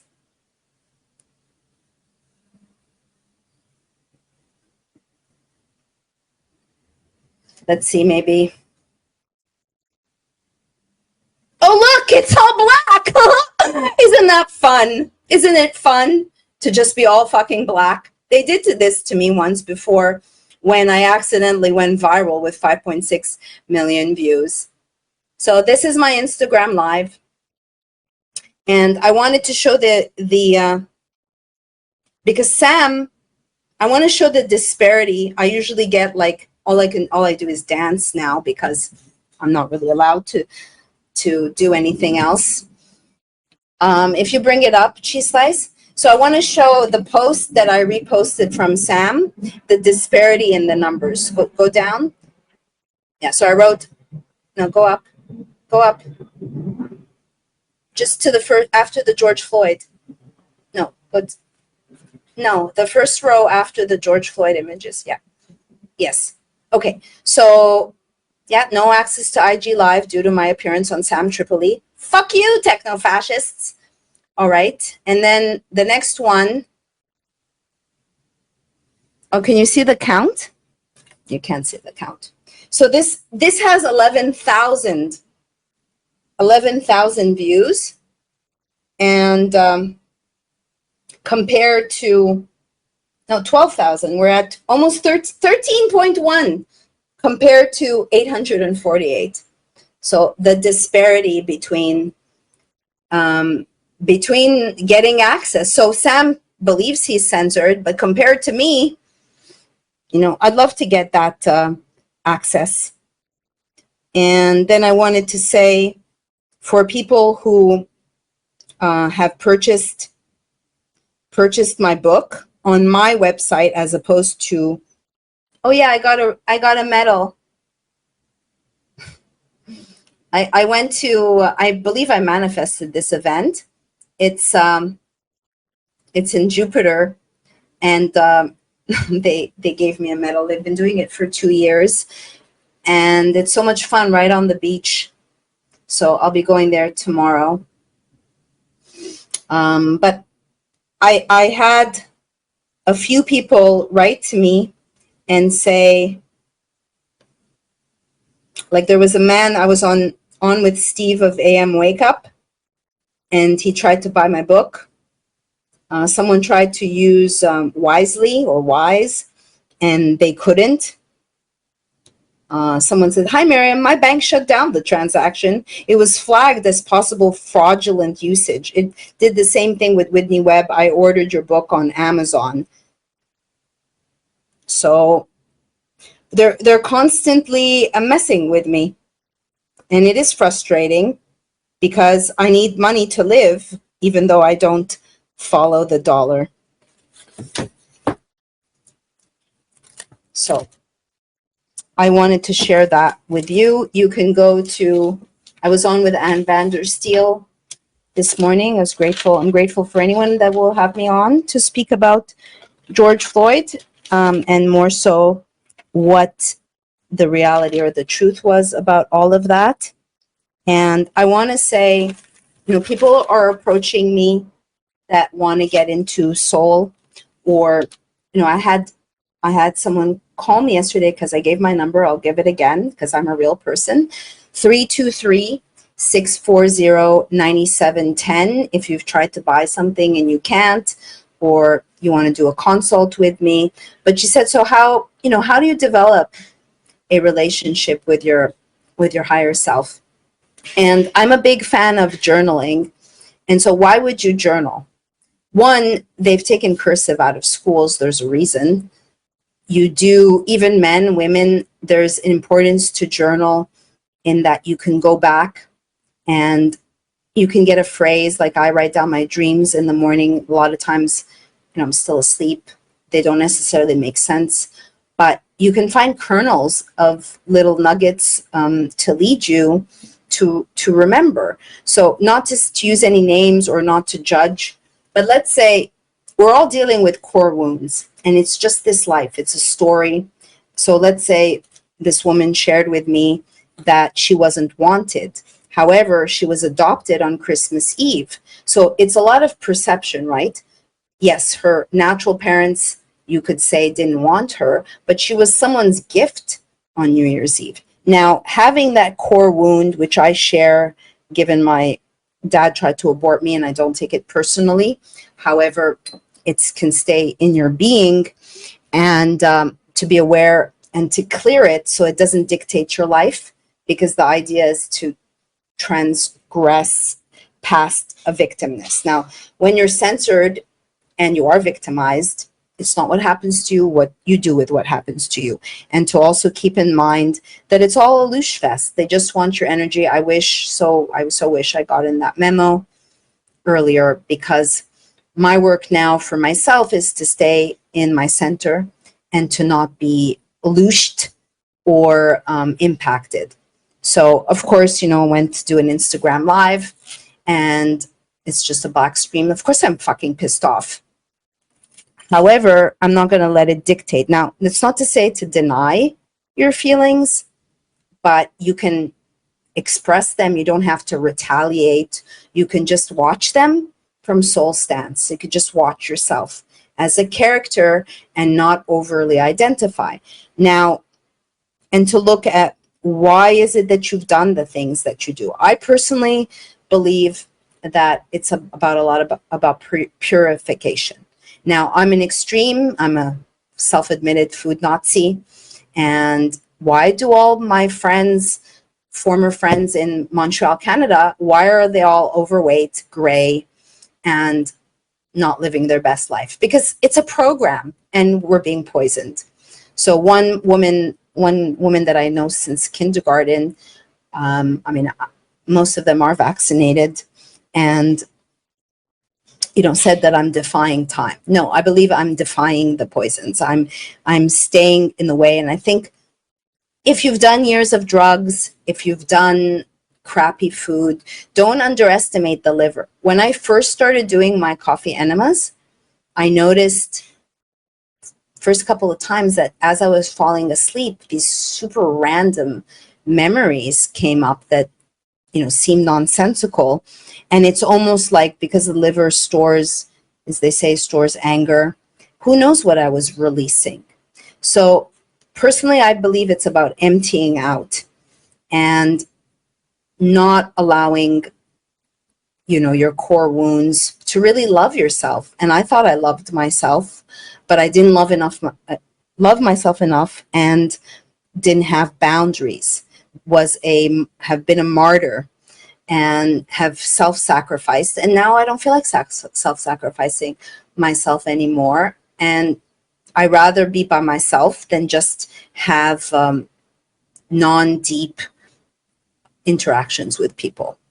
So just wanted to share that, to believe in yourself, and that life is about friction. It's about clearing the static, and that I want more and more to use my intuitive psychic skills to kind of meld my intuition with my knowledge of functional medicine. So, and to take responsibility. I think there's a distinction between accountability and guilting someone. You know, if you want someone to take accountability, could it be misperceived as you're guilting them? Because I'm a stickler for accountability, because we're not seeing accountability. You're just banned on, instead of like, we're sorry we booked a vehicle for you that we don't even have. Let's make sure we take responsibility. No, now it's like, difficult, ban, put in your record, because we've become so complacent. I'm just doing my job. So do your job to be your best self. I can tell you that when I am on the dance floor, on the beach, and I'm just free, because I could have been in a wheelchair, and I am a dancer and I allow the music to dance me, that I free other people up. I see the women, they want to compete with me. And so whatever, who cares? You know, just let loose and move and allow the music to feel the music. It's healing. I just stand for be better, be better. I spit in the face of mediocrity.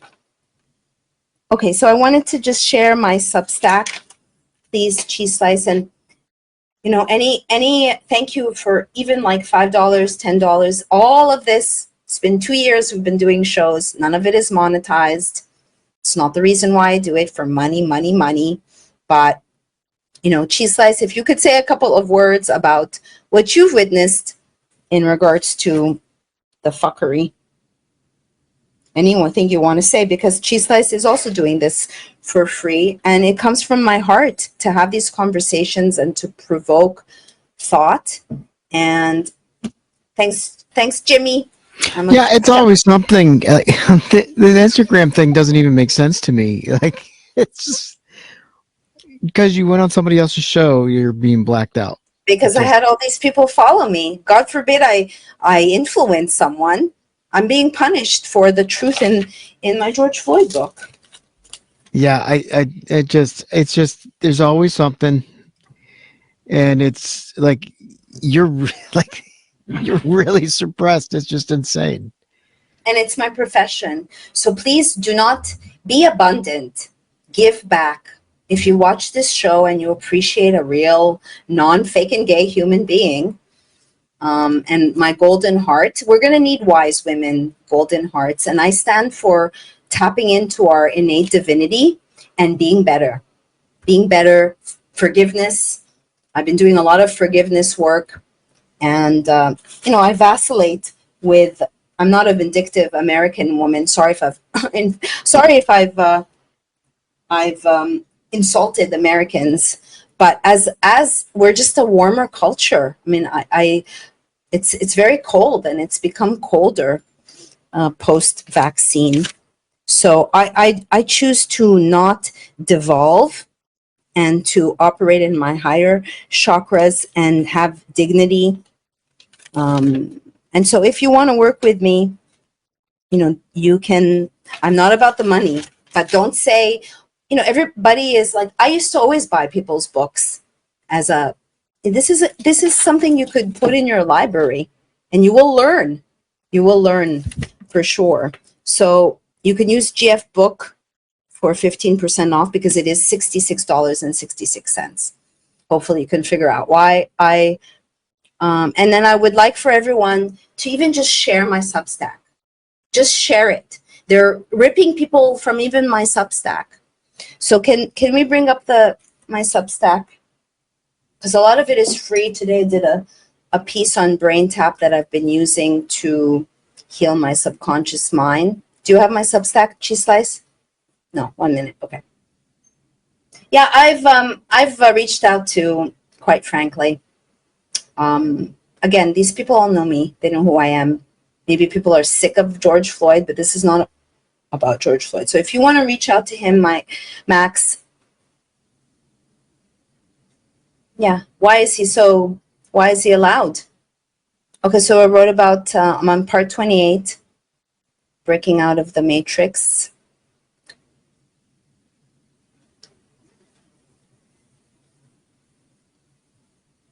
So it's not, I offer a lot of it for free. And the truth is I'm making Snuffy infamous. And I do think there's so much misinformation about twin flames.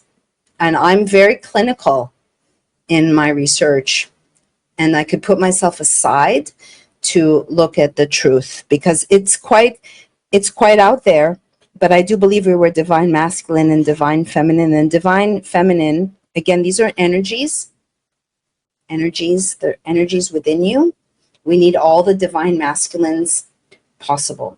And it's either we're seeing alpha men that are like just super ego, or effeminate men that have little dogs and are, we all have wounding, but to balance the energy. So that's what I've been doing, noticing like a lot of women operating out of their masculine. So we talked about this, Danny Katz and I, in the whole Me Too movement, the backlash where the women were cunts and attacking men and doing the same shit, right?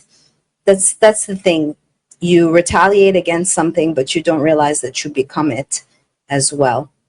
So I really appreciate any shares.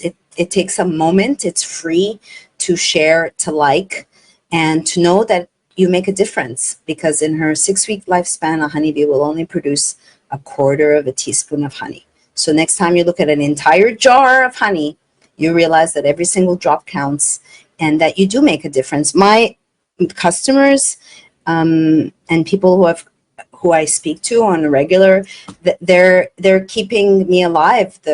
I feel that all of this is not for naught, and that I am having an impact. And I was told by my higher self that I'm a wisdom keeper, and I am a wisdom keeper.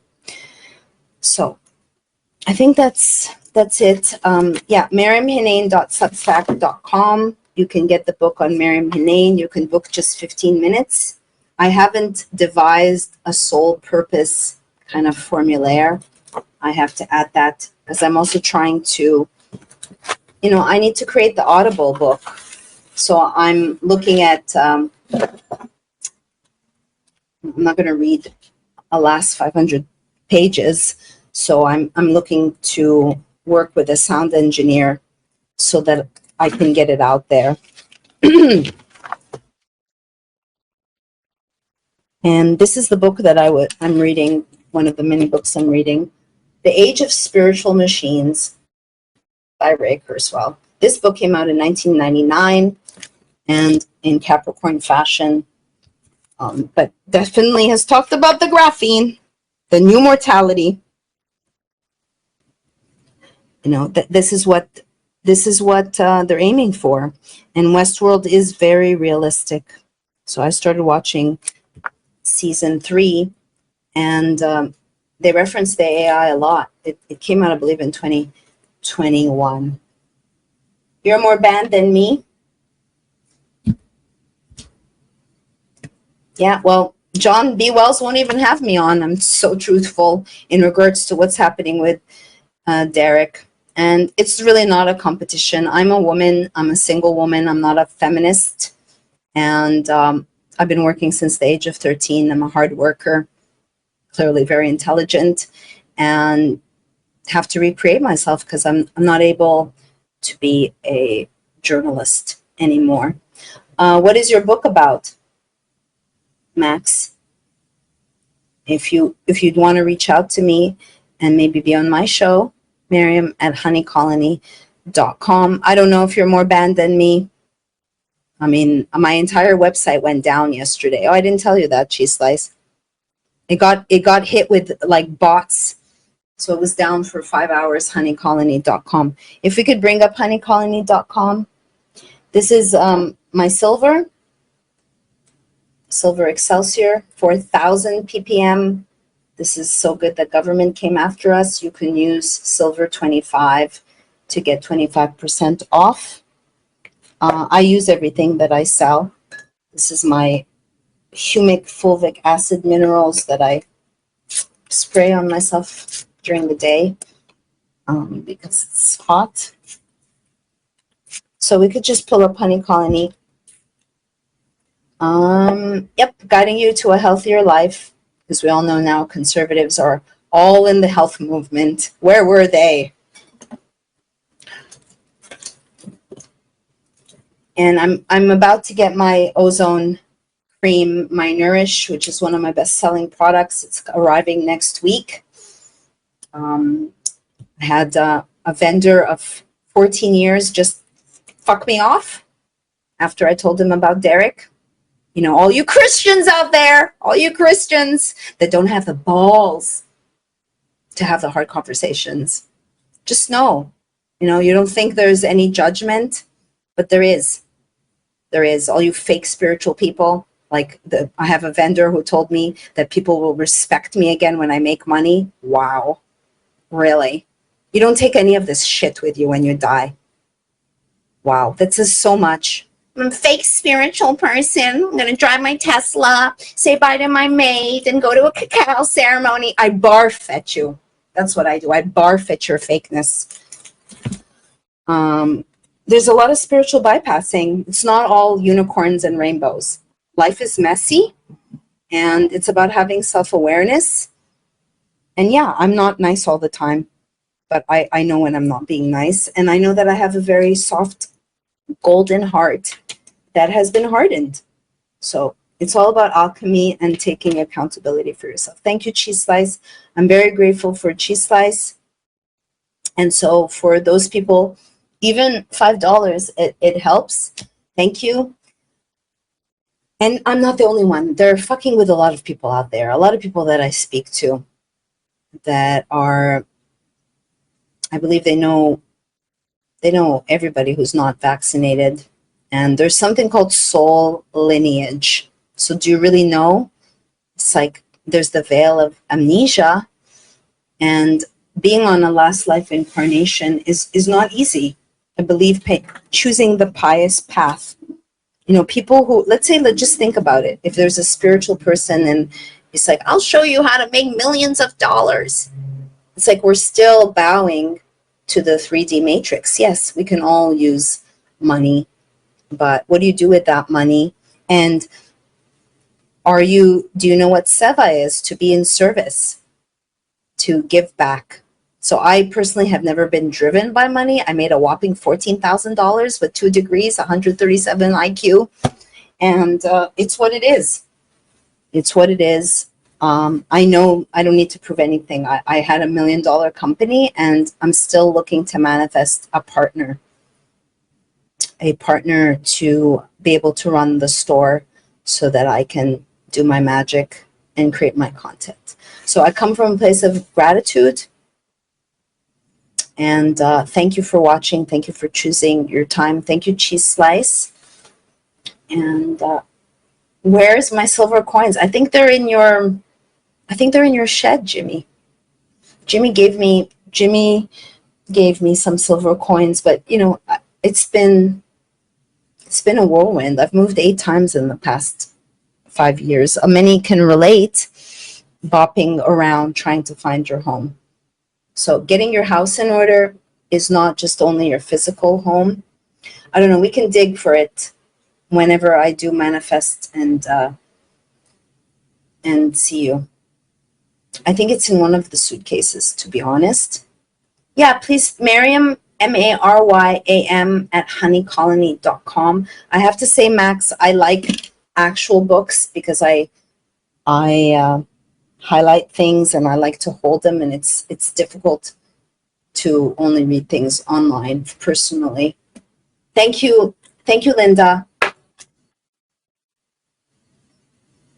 I just subscribed on Susat and I didn't get the email, so I can upgrade my subscription. I don't think you will get it.